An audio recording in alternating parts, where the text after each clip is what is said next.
ವಿಜೇಂದ್ರ, ನೀವು ಭಾಳ ದಿನಗಳಾದಮೇಲೆ ಸಿಕ್ಕಿದ್ದೀರಿ ಅನ್ನೋ ಕಾರಣಕ್ಕೋಸ್ಕರ ಕೇಳ್ತಾ ಇದ್ದೀನಿ. ಪಬ್ಲಿಕ್ ಡೊಮೇನ್ನಲ್ಲಿ ಯತ್ನಾಳರು ಪಾರ್ಟಿ ಸಂಘಟನೆ ದೃಷ್ಟಿಯಿಂದ ಮಾಡ್ತಕ್ಕಂಥ ಆರೋಪಗಳು ಅವು ನಿಮ್ಮ ಆಂತರಿಕವಾಗಿರ್ತಕ್ಕಂಥ ವಿಚಾರಗಳು. ಪಬ್ಲಿಕ್ ಡೊಮೇನ್ನಲ್ಲಿ ಅವ್ರು ನಿಮ್ಮ ಮೇಲೆ ಕೆಲ ಆರೋಪಗಳನ್ನು ಮಾಡ್ತಾರೆ. ಅದಕ್ಕೇನು ಉತ್ತರ ಇದೆ?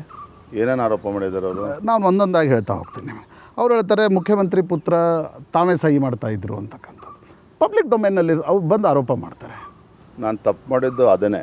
ಯಾವಾಗ ಪುಣ್ಯಾತ್ಮ ನನ್ನ ಮೇಲೆ ಈ ರೀತಿ ಆರೋಪ ಮಾಡಿದ್ರು ಅವತ್ತೇ ಮಾನನಷ್ಟ ಮೊಕದ್ದಮೆ ಹಾಕಬೇಕಾಗಿತ್ತು. ಆದರೆ ಹಿರಿಯರು ಅನ್ನೋ ಕಾರಣಕ್ಕೆ ನಾನು ಸುಮ್ಮನಿದ್ದೆ. ಆದರೆ ಒಂದು ಹೇಳ್ತೇನೆ ಪ್ರಶಾಂತ್ ಅವರೇ, ತಂದೆಯವರು ಮುಖ್ಯಮಂತ್ರಿಗಳಿದ್ದಾಗ ಯಡಿಯೂರಪ್ಪರು ಮತ್ತು ಶಾಸಕರು ಅಥವಾ ಪಕ್ಷ ಮತ್ತು ಮುಖ್ಯಮಂತ್ರಿಗಳ ಮಧ್ಯೆ ಒಂದು ಸೇತುವಾಗಿ ಕೆಲಸ ಮಾಡ್ತಕ್ಕಂಥ ಪ್ರಾಮಾಣಿಕ ಪ್ರಯತ್ನವನ್ನು ಮಾಡಿದ್ದೇನೆ ಹೊರತು ಈ ರೀತಿ ಆರೋಪಗಳು ಮಾಡ್ತಕ್ಕಂಥದ್ದು ಸಹಜ.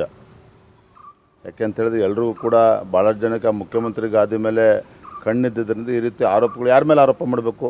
ಪ್ರಶಾಂತ್ ಅಂತ ಮೇಲೆ ಮಾಡೋಕ್ಕಾಗ್ತದ ಅಥವಾ ಇನ್ನೊಬ್ಬರ ಮೇಲೆ ಮಾಡೋಕ್ಕಾಗತ್ತಾ? ಯಾರು ಮುಖ್ಯಮಂತ್ರಿ ಮಕ್ಕಳು ಇರ್ತಾರೆ ಅವ್ರ ಮೇಲೆ ಆರೋಪ ಮಾಡೋದು.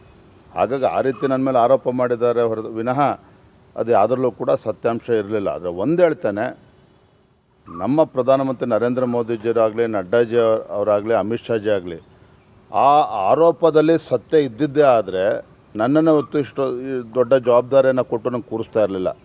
ಇಲ್ಲಪ್ಪ ವಿಜೇಂದ್ರ ಭ್ರಷ್ಟಾಚಾರದಲ್ಲಿ ಮುಳುಗೋಗಿದ್ದಾನೆ ಅಂಥೇಳಿ ನನ್ನನ್ನು ಪಕ್ಷದಿಂದ ಒದ್ದೋಡಿಸ್ತಿದ್ರು ಅಥವಾ ಅವಕಾಶ ಕೊಡ್ತಿರಲಿಲ್ಲ. ಎಲ್ಲ ಆರೋಪದ ನಡುವೆನೂ ಕೂಡ ನಂಗೆ ಅವಕಾಶ ಕೊಟ್ಟಿದ್ದಾರೆ ಅಂತೇಳಿದ್ರೆ ಅವತ್ತೇನು ಕೆಲವರು ನನ್ನ ಮೇಲೆ ಆರೋಪ ಮಾಡಿದ್ರು ಇದರಲ್ಲಿ ಸತ್ಯಾಂಶ ಇಲ್ಲ ಅನ್ನೋದು ಅರ್ಥ ಆದಮೇಲೆ ಅವ್ರು ನನಗೆ ಅವಕಾಶ